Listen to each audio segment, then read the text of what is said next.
Hello everyone. तो आ विडियोनी अंदर आज આપણે સમજીશું પરમાણુઓની ઇલેક્ટ્રોનીય રચના વિશે। તો ઇલેક્ટ્રોનીય રચના કોને કહેવાય? તો લાસ્ટ ટાઈમ આપણે પરમાણુઓની કક્ષકોની ગોઠવણીની ચર્ચા કરી હતી અને એને અનુલક્ષીને ત્રણ નિયમો જોયા હતા અને એ ત્રણ નિયમોને આધારે આપણે કક્ષકોની ગોઠવણી કરી હતી। હવે પરમાણુઓની આ કક્ષકોમાં ઇલેક્ટ્રોનની વહેંચણીને ઇલેક્ટ્રોનીય રચના કહે છે। પરમાણુની કક્ષકોમાં ઇલેક્ટ્રોનની વહેંચણીને ઇલેક્ટ્રોનીય રચના કહે છે। હવે ઇલેક્ટ્રોનીય રચના બે રીતે લખી શકાય। पहली रीत है संकेत स्वरूपे दर्शावी। આપણે સંકેતનો ઉપયોગ કરીએ છીએ NLX નો। આ ટોપિક ખૂબ જ અગત્યનો છે, દરેકે દરેક વિદ્યાર્થીને ઇલેક્ટ્રોનની રચના આવડવી જ જોઈએ। તો આના ઉપર તમે વધારે ફોકસ કરજો। ચલો વાત કરીએ કે ઇલેક્ટ્રોનની રચના બે રીતે લખી શકાય। પહેલી રીત છે સંકેત સ્વરૂપે દર્શાવી શકીએ NLX, જ્યાં N શું છે? मुख्य क्वांटम नंबर। एल शू है तो गौण क्वांटमांक, गौण क्वांटमांक अने एक्स ए जीते कक्षक में भरायेला इलेक्ट्रॉन की संख्या दर्शावे छे। भरायेला इलेक्ट्रॉन की संख्या। ओके, अहींया आगळ एल शू है? गौण क्वांटमांक एटले कि पेटाकोषनी माहिती आपशे अने ए पेटाकोषमां जेटला पण इलेक्ट्रॉन भरायेला हशे ए एक्स वडे दर्शाववामां आवे छे। ओके, बीजी रीत छे कक्षकीय चितार द्वारा। कक्षकीय चितार सिम्पल अने सरल भाषामां जो कहीए आपणे तो कक्षकोने एक चौरस बॉक्स द्वारा दर्शाववामां आवे छे, खाना द्वारा। आવું દરેક ખાનું શું દર્શાવે છે? કક્ષક દર્શાવે છે। દાખલા તરીકે એસની વાત કરીએ તો એસ પેટાકોષમાં માત્ર એક જ કક્ષક હશે, એસ કક્ષક। પીની વાત કરીએ તો પી પેટાકોષમાં ત્રણ કક્ષકો હશે, પીએક્સ, પીવાય અને પીઝેડ। હવે ત્રણેયની ઉર્જા સરખી, તો આપણે ત્રણેય ખાના એક સાથે દર્શાવીશું। તો આ શું થઈ ગઈ? 3p કક્ષકો થઈ ગઈ। ડી કક્ષકો 5 હોય। હવે 5 એ 5ની ઉર્જા કેવી હોય? સરખી હોય। तो पछी ये 5 खाना आपणे एक साथे आ रीते दर्शावीशुं। आ एस कक्षक, आ 3p कक्षको अने आ 5 डी कक्षको। अने आ कक्षकोनी अंदर आपणे तीर स्वरूपे इलेक्ट्रॉननी गोठवणी करीए छीए। तो आ रीते कक्षकीय चिता द्वारा पण आपणे इलेक्ट्रॉननी रचना दर्शावी शकीए। तो आ बे रीतो छे, संकेत स्वरूपे अने कक्षकीय चिता द्वारा। आपणे बंनेने समजीए। हवे इलेक्ट्रॉननी गोठवणी जे लास्ट टाइम आपणे 3 नियमों भण्या हता ए 3 नियमों ने आधीन ज करवामां आवती होय छे। चलो शुरुआत करिए आपणे सौथी सरल तत्वथी एटले के हाइड्रोजन थी। तो हाइड्रोजननी अंदर तमने ख्याल छे केटला इलेक्ट्रॉन होय? तो एक ज इलेक्ट्रॉन होय। जो समझ ना पड़ती होय तो तमे प्रोटॉननी संख्या परथी इलेक्ट्रॉन शोधो। हाइड्रोजननो परमाणु क्रमांक 1 एटले के प्रोटॉननी संख्या 1 अने तटस्थ परमाणु होय एटले प्रोटॉन अने इलेक्ट्रॉननी संख्या सरखी ज होय। तो हाइड्रोजन में केटला इलेक्ट्रॉन थई गया? 1 इलेक्ट्रॉन थई गया, बराबर ने? तो हाइड्रोजन में छे 1 इलेक्ट्रॉन। हवे कक्षकीय चिता द्वारा पहला समझिए। तो एनी पहली कक्षक कई आवशे? तो 1s आवशे। लास्ट टाइम ऑफबाउनो नियम जे आपणे भण्या हता ए तमे याद करो अने ए रीते ऊर्जाना क्रममां आपणे इलेक्ट्रॉन कक्षकोनी अंदर गोठवता जईशुं। 1s 2s 2p 3s 3p पछी आवशे 4s पछी 3d। तो आ रीते ऊर्जाना क्रममां आपणे इलेक्ट्रॉन गोठवता जईशुं जुदी जुदी कक्षकोमां। तो 1s आवशे। 1s नी अंदर 1 इलेक्ट्रॉन आपणे भरवानो छे। तो आपणे 1 इलेक्ट्रॉन आ रीते तीर द्वारा दर्शावीशुं। ख्याल आवी गयो? चलो बीजी आपणे वात करीए हीलियमनी, जेमां 2 इलेक्ट्रॉन छे। हवे अहींया आगळ आवशे 1s। 1s पछी कई कक्षक आवे? तो 2s कक्षक आवे। एनी ऊर्जा वधारे होय 2s नी। अहींया आगळ आवशे 1 इलेक्ट्रॉन। हवे बीजो इलेक्ट्रॉन क्या आगळ भराशे? तो 1s नी अंदर भराशे। केम? એક કક્ષકની અંદર વધુમાં વધુ 2 ઇલેક્ટ્રોન તો સમાઈ શકે. એક ઇલેક્ટ્રોન આપણે ભર્યો અને બીજો પણ આપણે 1sમાં ભરીશું, પરંતુ એનું ભ્રમણ નીચેની તરફ દર્શાવીશું. કેમ? કારણ કે પૌલીનો નિષેધનો નિયમ આવશે. એક કક્ષકમાં વધુમાં વધુ 2 ઇલેક્ટ્રોન ભરી શકાય અને બંનેના ભ્રમણ કેવા હોય તો એકબીજાથી વિરુદ્ધ હોય. ઓકે, તો 1sમાં 2 ઇલેક્ટ્રોન આ રીતે ભરાઈ ગયા. 2sમાં ઇલેક્ટ્રોન નહીં ભરાય. કેમ? કારણ કે 2sની ઉર્જા 1s કરતાં વધારે છે. તો પહેલાં ઓછી ઉર્જાવાળી કક્ષકમાં ભરાય અને એના પછી જ વધુ ઉર્જાવાળી કક્ષકમાં ઇલેક્ટ્રોન ભરાવાની શરૂઆત થાય. ચલો આગળ વાત કરીએ આપણે લિથિયમની. તો લિથિયમની અંદર 3 ઇલેક્ટ્રોન છે. તો ચલો દર્શાવી દઈએ. 1s, પછી 2s, આ છે 1s. 1sની અંદર આ પહેલો ઇલેક્ટ્રોન ભરાશે, બીજો ઇલેક્ટ્રોન પણ 1sમાં ભરાશે પણ ભ્રમણ વિરુદ્ધ દિશામાં. હવે ત્રીજો ઇલેક્ટ્રોન આવશે તો એને છેવટે 2sમાં તો જવું જ પડશે, કારણ કે 1sની અંદર વધુમાં વધુ 2 ઇલેક્ટ્રોન ભરાઈ શકે અને એ બંને ઇલેક્ટ્રોન તો ભરાઈ ગયા. તો ત્રીજો ઇલેક્ટ્રોન આવશે 2sની અંદર. તો આ રીતે આની ઇલેક્ટ્રોનની રચના થશે.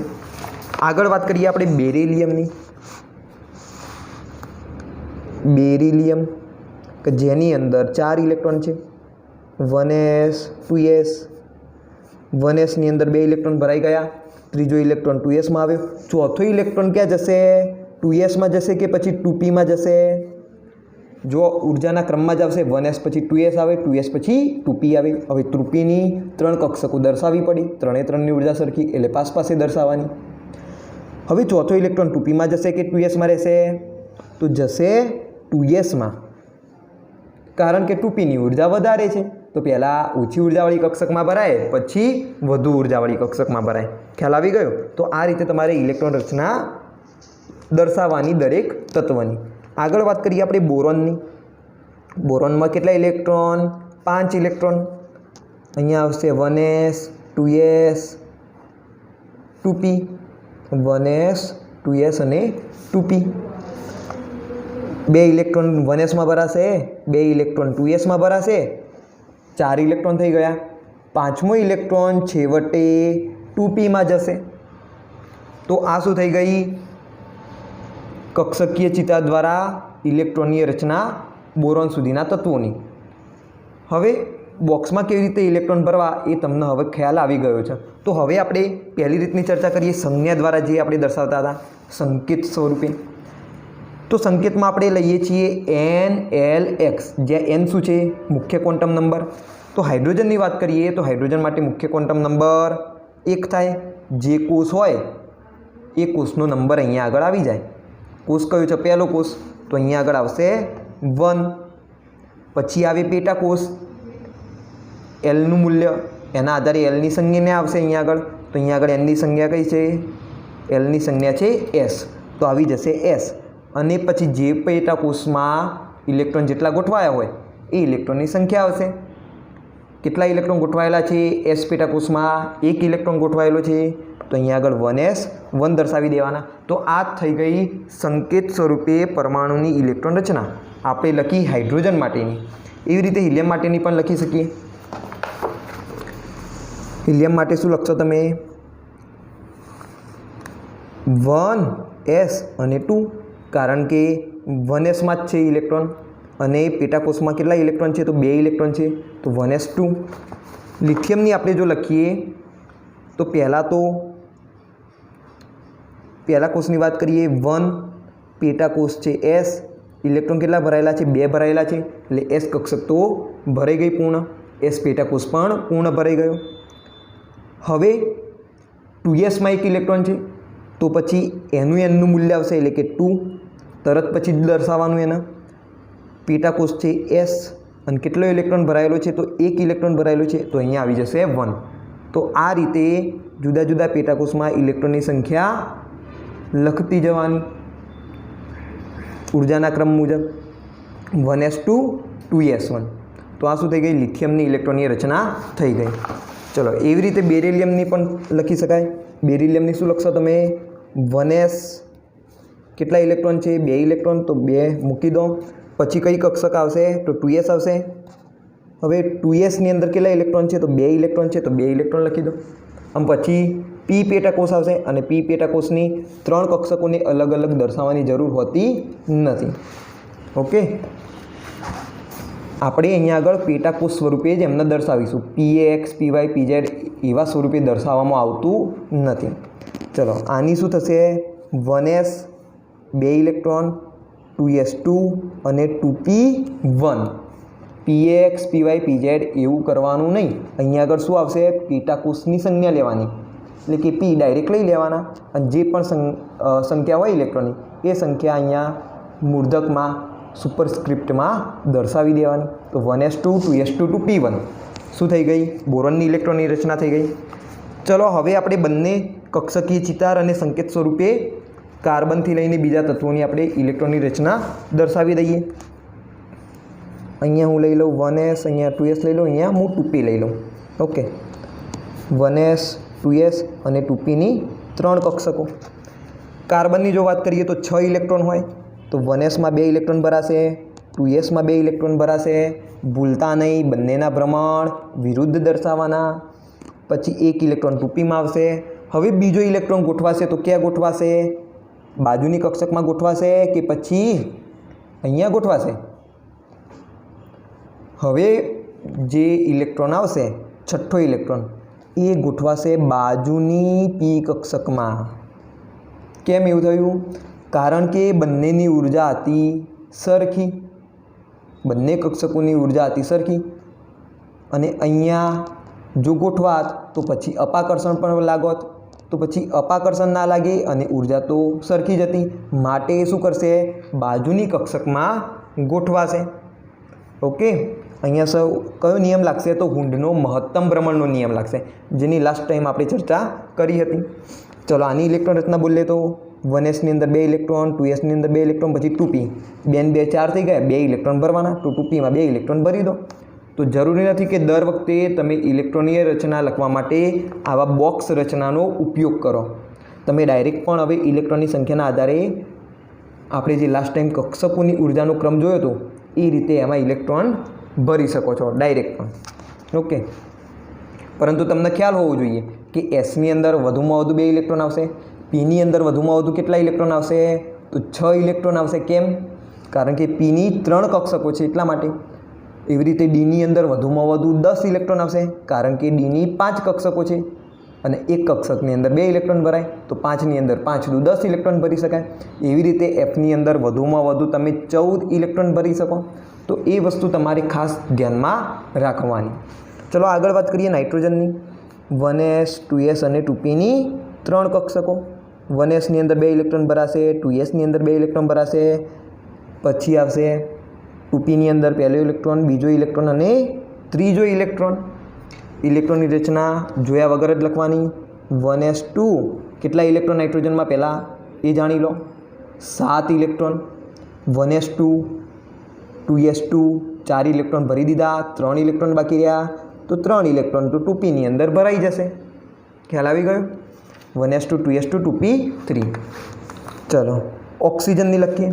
હવે કક્ષકીય ચિતાર વગર આપણે લખીએ 1s2 2s2 અને 2p4. વધુમાં વધુ 6 ઇલેક્ટ્રોન ભરી શકાય. 2 ને 2 4, 4 ને 4 8. ઓક્સિજનનો પરમાણુ ક્રમાંક 8, ઇલેક્ટ્રોનની સંખ્યા એની અંદર 8 હશે. કક્ષકીય ચિતાર દ્વારા પણ દર્શાવી દઈએ. તો અહીંયા આગળ 2 ઇલેક્ટ્રોન, 2sમાં 2 ઇલેક્ટ્રોન, 1 2 3. હવે કયું ઇલેક્ટ્રોન આવશે? 8મો ઇલેક્ટ્રોન આવશે. ક્યાં આગળ ભરાશે? 2pમાં ભરાશે કે આગળની 3s કક્ષકમાં ભરાશે? તમને ખ્યાલ હશે 1s 2s 2p અને 2p પછી આવશે 3s. તો ચલો વિચારો, 3sમાં જશે કે પછી 2pમાં રહેશે? તો 3sમાં નહીં જાય, પરંતુ 2pમાં જશે અને આની સાથે યુગ્મન કરી દેશે. યુગ્મન એટલે કે જોડકું બનાવી દેવું. એક ઇલેક્ટ્રોન હતો, બીજો ઇલેક્ટ્રોન આવી ગયો, બેની જોડ બની ગઈ, તો એને કહેવાય યુગ્મન. તો શું કરશે હવે? આ જે 2pની અંદર ઓલરેડી એક ઇલેક્ટ્રોન હતો એની સાથે ગોઠવાઈ જશે, પરંતુ ભ્રમણ વિરુદ્ધ રહેશે. તો કેમ આવું થયું? કારણ કે આની ઉર્જા વધારે હતી અને આ ત્રણેયની ઉર્જા ઓછી હતી એટલા માટે. ચલો થોડા ઓફ ટોપિક આપણે જઈએ છીએ. તો તમારી ક્લિયરિટી વધારે થઈ જાય. એક સરસ એક્ઝામ્પલ આપું તમને. આ શું છે? 3 ઘર છે બાજુ બાજુમાં. દરેક ઘરના ભાડું કેટલું છે? 500 રૂપિયા છે. ઓકે. આ ઘરની અંદર એક વ્યક્તિ ઓલરેડી રહે છે અને ઘરમાં વધુમાં વધુ 2 ઇલેક્ટ્રોન જ રહી શકે છે, કારણ કે 2 જ કમરા છે. દરેક ઘરની અંદર કેટલા રૂમ છે? તો 2 રૂમ છે, માટે 2 વ્યક્તિ જ રહી શકશે. દરેક ઘરનું ભાડું કેટલું છે? 500 રૂપિયા. હવે એક બીજો વ્યક્તિ આવે છે. બીજો વ્યક્તિ જ્યારે તપાસ કરે છે તો જાણ થાય છે એને કે 3 ઘરની અંદર 500 રૂપિયા ભાડું છે. એક મહિનાનું ભાડું કેટલું છે? 500 રૂપિયા. ખ્યાલ આવે છે કે પ્રથમ ઘરની અંદર એક વ્યક્તિ ઓલરેડી રહે છે, તો પછી એ કયા ઘરમાં રહેવા જશે? સ્વાભાવિક છે, આ બંને ઘરની અંદર રહેવા જશે. કેમ? કારણ કે ભાડું તો સરખું જ છે, વત્તા એકલાને આખો રૂમ મળી રહેશે, એક જ વ્યક્તિને આખું ઘર મળી રહેશે, તો કોઈ એને ઝંઝટ ઉત્પન્ન થશે નહીં. બરાબર. અહીંયા આગળ આ વ્યક્તિના સાથે રહેવાનું છે અને અહીંયા આગળ એને પોતાને આખા ઘરની અંદર રહેવાનું છે, તો કયું ઘર પસંદ કરશે? તો બાજુના 2 ઘર પસંદ કરશે. ખ્યાલ આવી ગયો? સ્વાભાવિક વસ્તુ છે. હવે જુઓ, આ રીતે 2 ઘર છે. એકનું ભાડું છે 500 રૂપિયા, એકનું ભાડું છે 1000 રૂપિયા. એક વ્યક્તિ ઓલરેડી 500 રૂપિયાવાળા ઘરની અંદર રહે છે. 500 રૂપિયા જે ઘરનું ભાડું છે એની અંદર ઓલરેડી એક વ્યક્તિ રહે છે. બરાબર. હવે એક બીજો વ્યક્તિ આવે છે, એને પણ ઘર ભાડે જોઈએ છે. તો એ હવે તપાસ કરે છે તો ખ્યાલ આવે છે કે એક ઘરનું ભાડું 500 છે અને બાજુના ઘરનું ભાડું 1000 રૂપિયા છે. તો પછી શું કરશે એ વ્યક્તિ? 1000 રૂપિયાવાળા ઘરમાં જશે કે 500 રૂપિયાવાળા ઘરમાં જશે? તો શું કરશે? આ ઘરમાં જ ગોઠવાશે. કેમ? કારણ કે અહીંયા આગળ આ વ્યક્તિ જોડે એડજસ્ટમેન્ટ કરી દેશે, એને ભાઈબંધ બનાવી દેશે અને વત્તા 500 રૂપિયા જ ભાડું ખર્ચવું પડશે. પરંતુ જો બાજુના ઘરમાં જાય તો એકલો પોતે તો રહે જ, પરંતુ સામે ડબલ ભાડું એને આપવું પડે. તો ખ્યાલ આવે છે? એટલા એના માટે શું કરશે? આ વ્યક્તિ જોડે એડજસ્ટમેન્ટ કરી દેશે. તો આ જસ્ટ એક્ઝામ્પલ આપ્યું આને સમજાવવા માટે. અહીંયા આગળ પણ એવું જ થાય છે. આ ત્રણેયની ઉર્જા સરખી છે, આની ઉર્જા બહુ વધારે છે, તો પછી એ વધારે ઉર્જા ખર્ચીને 3sમાં જશે નહીં ઇલેક્ટ્રોન, પરંતુ ઓલરેડી જે એક ઇલેક્ટ્રોન ભરાયો હતો એની સાથે યુગ્મન કરીને એડજસ્ટમેન્ટ કરી લેશે. Similar two this. અહીંયા આગળ શું થયું કે અહીંયા આગળ ભાઈ 2 ઇલેક્ટ્રોન તો પહેલાં હતા, ત્રીજો ઇલેક્ટ્રોન આવશે તો આની અંદર નહીં જાય. કેમ? કારણ કે ભાડું તો સરખું જ છે, ઉર્જાનું મૂલ્ય તો સરખું જ છે. તો શું કરશે? બાજુમાં ગોઠવાશે આ રીતે. ખ્યાલ આવે છે? ઓકે. તો આ થોડું ઓફ ટોપિકમાં છે, કારણ કે તમને વધારે સારી સમજ પડે એટલા માટે. ઓકે, ચલો હવે આપણે ફરીથી વાત કરીએ આપણી રેગ્યુલર ઇલેક્ટ્રોનની રચનાની. ફ્લોરિનની ઇલેક્ટ્રોન રચના જોઈએ તો આ છે 1s કક્ષક, 2s કક્ષક અને આ 3 2p કક્ષકો.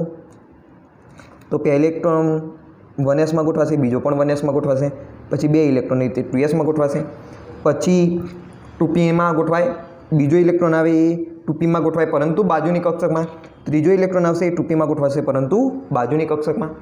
હવે 3sમાં ગોઠવાશે નહીં, કારણ કે ઉર્જા વધી ગઈ.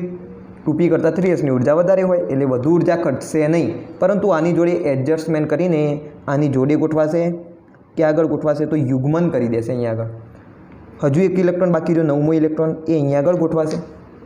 તો ઇલેક્ટ્રોનની રચના લખો 1s2 2s2 2p5, 5 ને 4 9 ઇલેક્ટ્રોન થઈ ગયા.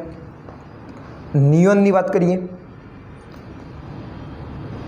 તો કક્ષકીય ચિતાર દ્વારા જો દર્શાવીએ તો તમે ધ્યાનથી જોજો. 1sની અંદર 2 ઇલેક્ટ્રોન, 2sની અંદર 2 ઇલેક્ટ્રોન, પહેલાં 3 ઇલેક્ટ્રોન ગોઠવાશે, મહત્તમ ભ્રમણ થશે. મહત્તમ ભ્રમણ કેમ? કારણ કે જુઓ ભ્રમણ બધું એક જ દિશામાં છે, તો એક જ દિશામાં જે પણ ભ્રમણનું મૂલ્ય હશે એનું મૂલ્ય વધશે. બરાબર ને? એટલે મહત્તમ ભ્રમણ શબ્દ વાપર્યો મેં. પછી ઇલેક્ટ્રોન ગોઠવાશે વિરુદ્ધ દિશામાં, પછી ઇલેક્ટ્રોન ગોઠવાશે વિરુદ્ધ દિશામાં અને હજુ એક ઇલેક્ટ્રોન ગોઠવાશે 10મો ઇલેક્ટ્રોન ત્રીજી પી કક્ષકની અંદર પણ વિરુદ્ધ ભ્રમણ સાથે. તો આની ઇલેક્ટ્રોન રચના થશે 1s2 2s2 2p6. ચલો, તો આ નિયોન સુધીની ઇલેક્ટ્રોન રચના આપણે લખી દીધી. હવે વાત કરીએ સોડિયમની ઇલેક્ટ્રોન રચનાની. 1s 2s 2p 3s આ છે 1s 2s 2pની 3 કક્ષકો અને 3sની 1 કક્ષક. 2 ઇલેક્ટ્રોન ભરાશે, 2 ઇલેક્ટ્રોન ભરાશે. અહીંયા આગળ પણ ભરાઈ ગયા 6 ઇલેક્ટ્રોન. બરાબર, નિયોનની તો વાત કરીએ આપણે ઓલરેડી. તો નિયોન સુધી આ 2p કક્ષકમાં 6 ઇલેક્ટ્રોન ભરાઈ ગયા. હવે 1 ઇલેક્ટ્રોન બાકી રહ્યો સોડિયમની અંદર, 11મો ઇલેક્ટ્રોન. ક્યાં આગળ ગોઠવાશે? તો 3sમાં ગોઠવાશે. આ રીતે આની ઇલેક્ટ્રોન રચના લખીએ તો કઈ રીતે લખાય? 1s2 2s2 2p6 અને 3s1. હવે ઇલેક્ટ્રોન રચના તમે જુઓ તો લાંબી થતી જશે આમ. તો પછી આનો બીજો પણ રસ્તો છે. આપણે ઇલેક્ટ્રોનની રચનાને કોઈ રીતે ટૂંકી કરી દઈએ કે જેથી આપણને લખવામાં ઇઝી રહે અને યાદ રાખવામાં પણ ઇઝી રહે. તો તમે ધ્યાનથી જુઓ 1s2 2s2 2p6 આ ઇલેક્ટ્રોનની રચના કોના જેવી છે? તો નિયોન જેવી છે. જુઓ 1s2 2s2 2p6. તો ટૂંકમાં આને એવી રીતે દર્શાવવામાં આવે છે કે નિયોન લખીશું અને એના ચોરસ કૌંસની અંદર દર્શાવીશું. એનો મતલબ કે નિયોનની ઇલેક્ટ્રોનની રચના 1s2 2s2 2p6. હવે બાકીનો કયો ભાગ રહ્યો? 3s1. તો એના આ રીતે બાજુમાં દર્શાવી દઈશું. તો આ છે એક ટૂંકી રીત ઇલેક્ટ્રોનીય રચના લખવાની, નિયોન 3s1. ઓકે, અહીંયા આગળ ફરીથી નિયોન 3s1.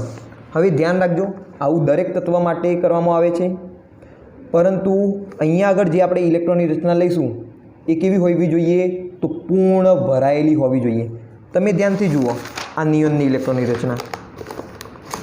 પહેલો કોષ અને આ છે બીજો કોષ. કોષ એટલે કે 1 2 3 4 કક્ષાઓ જેને આપણે કહીએ છીએ.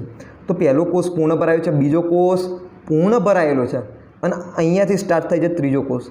તો જે અંદરનો પૂર્ણ ભરાયેલો કોષ હોય એ નજીકના ઉમદા ધાતુ જેવો હશે, નજીકના ઉમદા ધાતુનો જ હશે અને એને જ ચોરસ કૌંસમાં આ રીતે દર્શાવવામાં આવે છે. એટલે ઉમદા ધાતુઓને જ આપણે અહીંયા આગળ ચોરસ કૌંસમાં દર્શાવીશું કે જેમના કોષ પૂર્ણ ભરાયેલા હોય, જેમ કે helium, neon, argon, krypton, xenon. બરાબર, તો આ બધા ઉમદા ધાતુઓ છે અને એમની ઇલેક્ટ્રોનની રચના તમે જોશો તો એ પૂર્ણ ભરાયેલી હશે. ખ્યાલ આવે છે? અને એને જ આપણે આ રીતે ચોરસ કૌંસની અંદર દર્શાવીશું. ખ્યાલ આવી ગયો? તો અહીંયા આગળ નિયોન જેવી ઇલેક્ટ્રોન રચના છે અંદરની.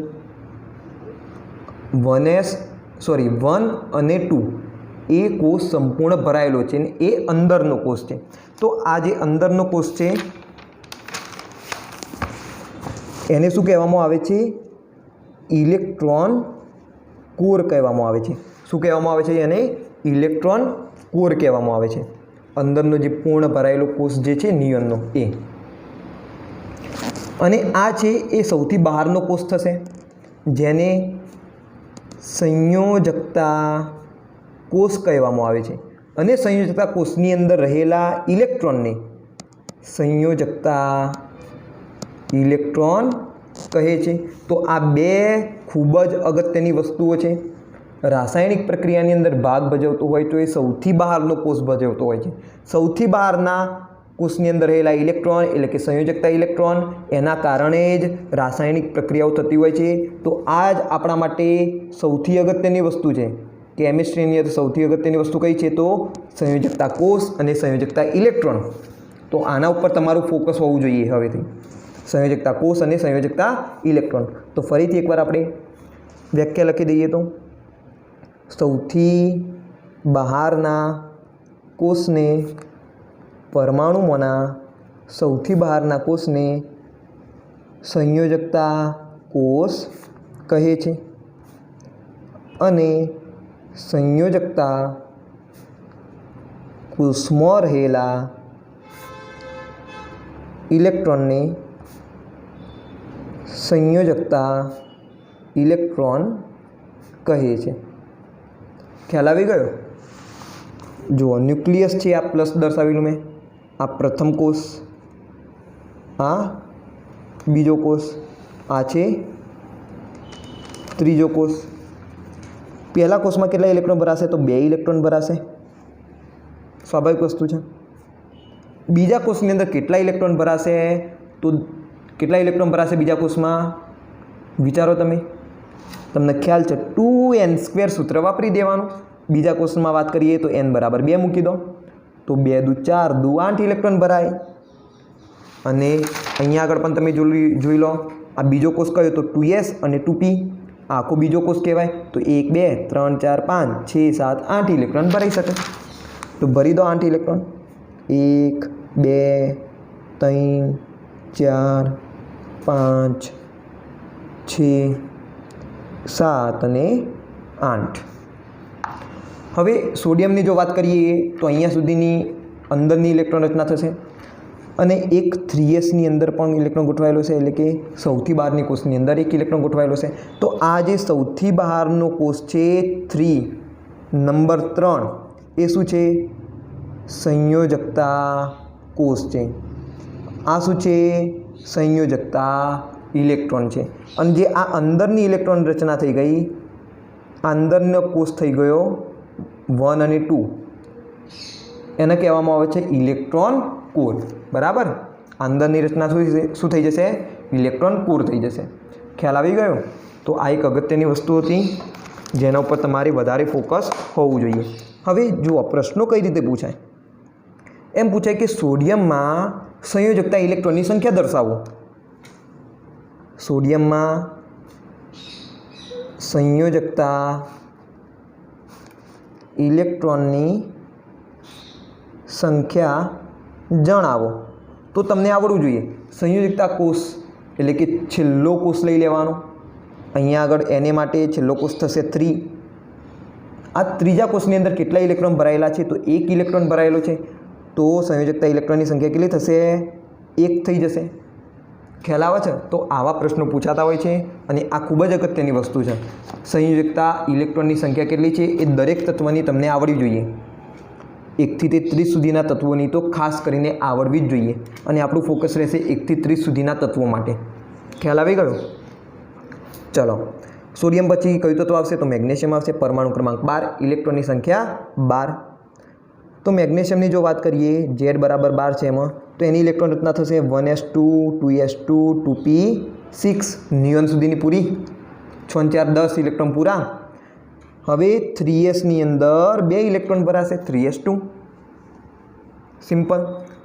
હવે આને આપણે શોર્ટમાં લખવાનો પ્રયત્ન કરીશું, નિયોન 3s2। હવેથી આપણે શોર્ટમાં ઇલેક્ટ્રોન રચના દર્શાવીશું।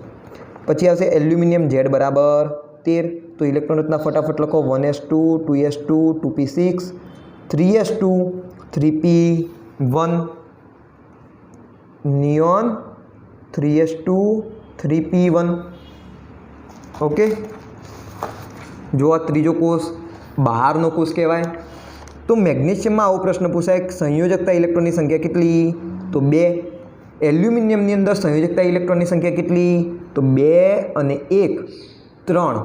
તો એલ્યુમિનિયમમાં સંયોજકતા ઇલેક્ટ્રોનની સંખ્યા તમારે યાદ રાખવાની, સંયોજકતા ઇલેક્ટ્રોન બરાબર 3। કોના માટે? એલ્યુમિનિયમ માટે। ચલો, એલ્યુમિનિયમ પછી આવશે સિલિકોન Z બરાબર 14, તો એની ઇલેક્ટ્રોન રચના આપણે લખીએ નિયોન 3s2 3p2, બરાબર ને? 2 ને 2 4 અને આગળના 10 ઇલેક્ટ્રોન એટલે કે 14 ઇલેક્ટ્રોન થઈ ગયા। પછી આવશે ફોસ્ફરસ 15, એની 3s2 3p3 અને આની ઇલેક્ટ્રોન રચનામાં p કક્ષકમાં ઇલેક્ટ્રોન કઈ રીતના ગોઠવાયેલા હશે? તો ધ્યાનથી તમે જુઓ, આવી રીતે અર્ધપૂર્ણ ઇલેક્ટ્રોન ગોઠવાયેલા છે। સ્વાભાવિક વસ્તુ છે, ઊંડનો મહત્તમ પ્રમાણનો નિયમ લાગુ પડે। ખ્યાલ આવે છે? ચલો આગળ વાત કરીએ આપણે સિલિકોન ફોસ્ફરસ પછી સલ્ફર। સલ્ફરની ઇલેક્ટ્રોન રચના નિયોન 3s2 3p4। હવે જે ચોથો ઇલેક્ટ્રોન અહીંયા આગળ ગોઠવાશે પીમાં, એનું શું થશે? યુગ્મીકરણ થશે। તમે સમજી ગયા છો હવે? સલ્ફર પછી ક્લોરીન, ઇલેક્ટ્રોન રચના લખો નિયોન 3s2 3p5 અને એના પછી આવશે આર્ગોન, નિયોન 3s2 3p6।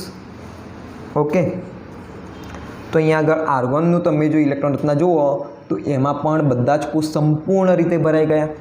એસની અંદર 2 ઇલેક્ટ્રોન આવી ગયા, પીની અંદર પણ 6 ઇલેક્ટ્રોન આવી ગયા। ઓકે, ચલો આગળ વાત કરીએ આપણે। હવે આર્ગોન પછી આવશે પોટેશિયમ, Z બરાબર 19. તો એમાં તમે શું લખશો? નિયોન લખશો? ના, હવે આર્ગોન લખીશું. આર્ગોનની ઇલેક્ટ્રોન રચના તમે જોઈ, બધા જ કોષો સંપૂર્ણપણે ભરાઈ ગયા છે. તો આર્ગોન અને પછી આવશે 3D કે 4s. તો તમને ખ્યાલ છે કે 3Dની ઉર્જા 4s કરતાં વધારે છે. તો 4sની અંદર ઇલેક્ટ્રોન ભરાશે, 3Dમાં ભરાશે નહીં. તો આ ખાસ યાદ રાખવાનું. તો 4s 1 થશે. અને છેલ્લા આવશે કેલ્શિયમ, આર્ગોન 4s2. તો 1 થી 20 સુધીના તત્વોની ઇલેક્ટ્રોનની રચના આપણે જોઈ ગયા, અને એ તમને આવડવી જોઈએ. એમાં કોઈ પણ ભૂલ હોવી જોઈએ નહીં. ચલો હવે વાત કરીએ 21 થી 30 સુધીના તત્વોની, એટલે કે સ્કેન્ડિયમથી ઝિંક સુધીના તત્વોની વાત કરીએ આપણે. સ્કેન્ડિયમ તો આર્ગોન 4s2. પછી ઇલેક્ટ્રોન શેમાં ભરાશે? 3Dમાં ભરાશે, કેમ કે એસની અંદર 2 ઇલેક્ટ્રોન ભરાઈ ગયા, 3D1. પરંતુ ઇલેક્ટ્રોનીય રચના આ રીતે લખવામાં આવતી નથી. ઇલેક્ટ્રોન સાચા ભર્યા. ઇલેક્ટ્રોન તો પહેલાં એસમાં જ ભરાય, 4sમાં ભરાય, કેમ કે 4sની ઉર્જા ઓછી કેટલી? 4 ને 0 4, અને 3 ને 2 5 થાય એની, બરાબર, n+l રૂલ પ્રમાણે. પરંતુ ઇલેક્ટ્રોન રચના જ્યારે આપણે લખીએ ત્યારે એ n પર આધાર રાખે, એટલે કે મુખ્ય ક્વોન્ટમ આંકના નંબર મુજબ જ આપણે કક્ષકોને ગોઠવીશું. એટલે કે પહેલાં 3D લખીશું, પછી 4s લખીશું.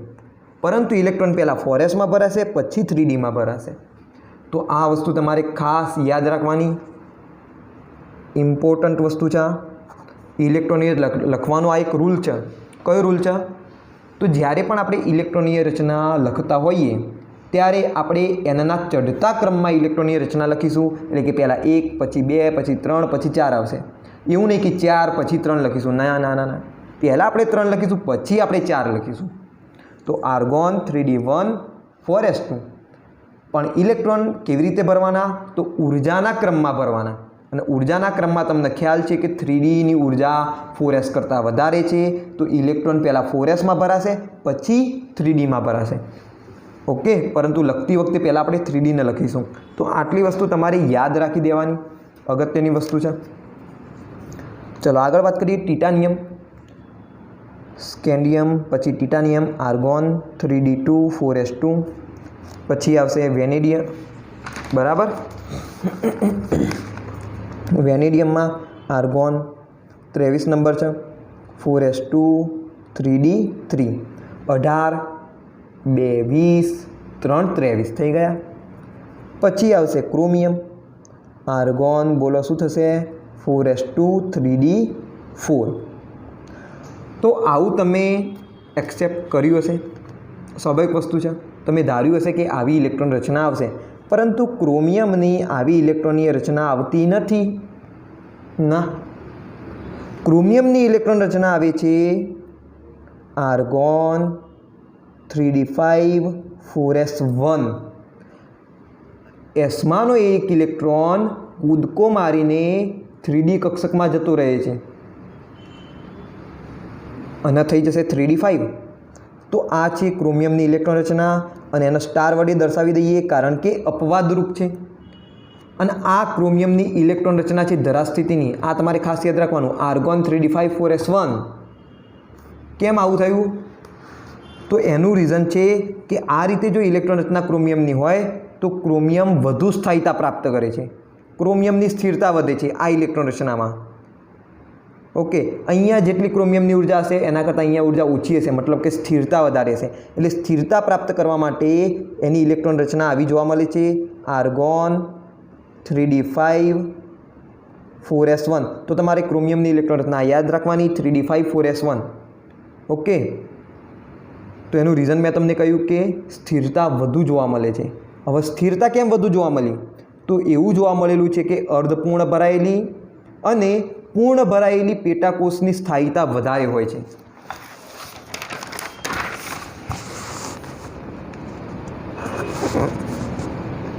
અર્ધપૂર્ણ ભરાયેલી અને પૂર્ણ ભરાયેલી પેટાકોષની સ્થાયીતા વધુ હોય છે। અહીંયા તમે જુઓ ક્રોમિયમની ઇલેક્ટ્રોન રચના આર્ગોન 4s1 3d5, તો એમાં તમે જોશો તો જે 3d કક્ષક હશે એની 5 કક્ષકો હશે। ડી પેટાકોષ છે તો ડી પેટાકોષમાં 5 કક્ષકો આવે। એમાં જુઓ તમે આ રીતે 5 ઇલેક્ટ્રોન ભરાયેલા છે, તો આ અર્ધપૂર્ણ ભરાઈ ગયા।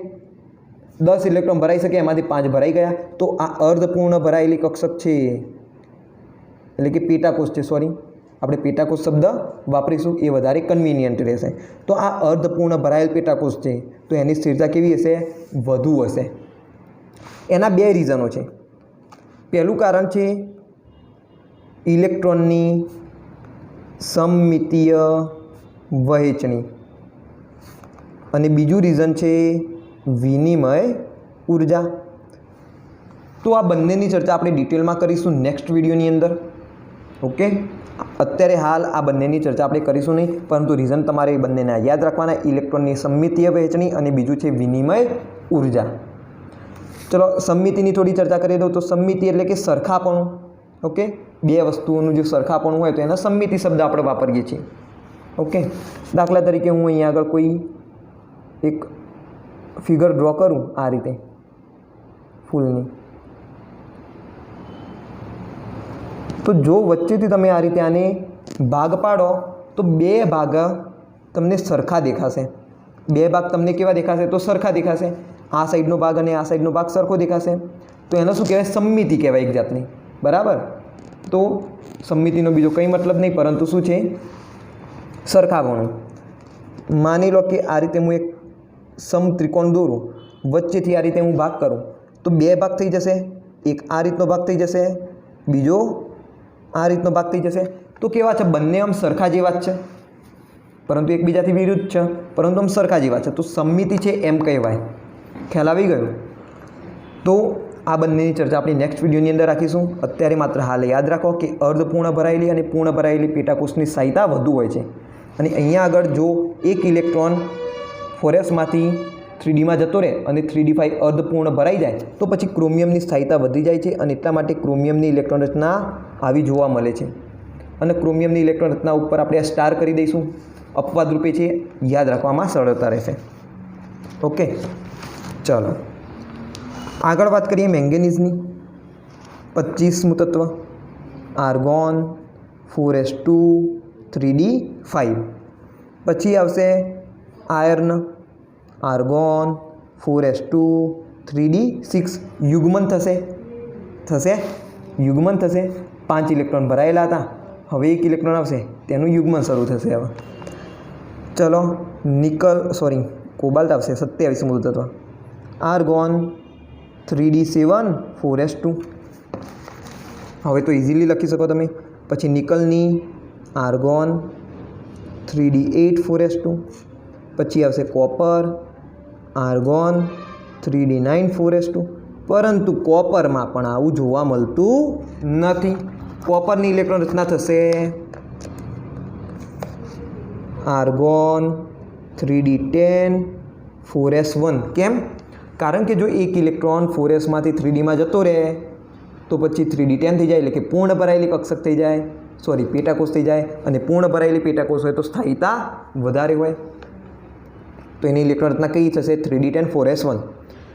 અને જમ્પ મારવાનું પણ એક બીજું રીઝન છે કે 4s અને 3dની ઉર્જા જે હોય એમાં તફાવત બહુ ઓછો હોય, એટલા માટે સરળતાથી ઇલેક્ટ્રોન 4sમાંથી 3dમાં પણ જઈ શકતો હોય છે। ખ્યાલ આવી ગયો? હવે આવા બીજા પણ કેટલાક ઉદાહરણ છે, મોલિબ્ડેનમ છે, એના પછી પેલેડિયમ છે, પરંતુ બધા ઉદાહરણો હાલ યાદ રાખવાની જરૂર નથી। તમે 1 થી 30 સુધીના તત્વોની ઇલેક્ટ્રોનની રચના ખાસ યાદ રાખજો, અને એ જ આપણા માટે ખૂબ જ અગત્યની છે। ઓકે, ચલો વાત કરીએ Znની, તો એની ઇલેક્ટ્રોન રચના થશે આર્ગોન 3d10 4s2। ખ્યાલ આવી ગયો? તો આ હતી 1 થી 30 સુધીના તત્વોની ઇલેક્ટ્રોનની રચના, અને એ જ તમને ખાસ આવડવી જોઈએ। અને ઇલેક્ટ્રોનની રચના કેમિસ્ટ્રીની અંદર ખૂબ જ અગત્યની છે। એનું કારણ જે આપણા ઘણા બધા સવાલો હતા એ ઇલેક્ટ્રોનની રચનાના આધારે સરળતાથી સોલ્વ થઈ જાય છે। 2 તત્વો ભેગા કેમ થાય, સંયોજન કેમ બનાવે, 2 અથવા 2થી વધુ સંયોજનો કેમ ભેગા થાય, રાસાયણિક પ્રક્રિયા કેમ થાય, બધાનો જવાબ ઇલેક્ટ્રોનની રચનાના આધારે તમને મળી રહે છે। પછી તમે તત્વોનું વર્ગીકરણ પણ જોયું હશે ધોરણ 9-10ની અંદર. તો ત્યાં તમે જોયા હશે કે કેટલાક તત્વો ધાતુ હોય છે, કેટલાક અધાતુ હોય છે, કેટલાક અર્ધ ધાતુ હોય છે. તો એ કેમ ધાતુ તત્વો ગણાય છે, કેમ અધાતુ ગણાય છે, કેમ અર્ધ ધાતુ ગણાય છે, એ પણ તમે ઇલેક્ટ્રોનની રચનાના આધારે સમજી શકો. પરમાણુની અંદર જે ઇલેક્ટ્રોનની ગોઠવણી થયેલી છે એના આધારે સમજી શકો. પછી તમને ખ્યાલ હશે તમે ઉમદા ધાતુઓ કહો છો, હિલિયમ, નિયોન, આર્ગોન, બરાબર, ઉમદા ધાતુઓ કહેતા હતા. અને તમે શબ્દ વારંવાર વાપરતા નિષ્ક્રિય વાયુઓ. કેમ નિષ્ક્રિય વાયુઓ વાપરતા હતા? કારણ કે સરળતાથી એ રાસાયણિક પ્રક્રિયા કરતા નથી.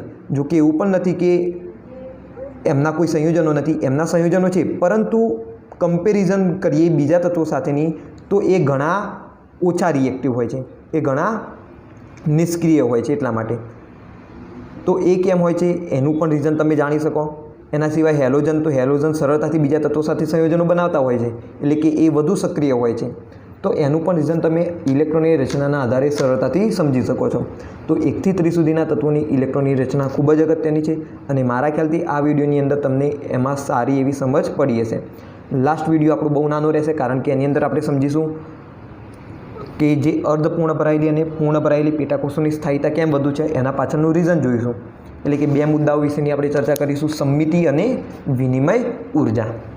તો આ વિડીયોની અંદર માત્ર આટલું જ.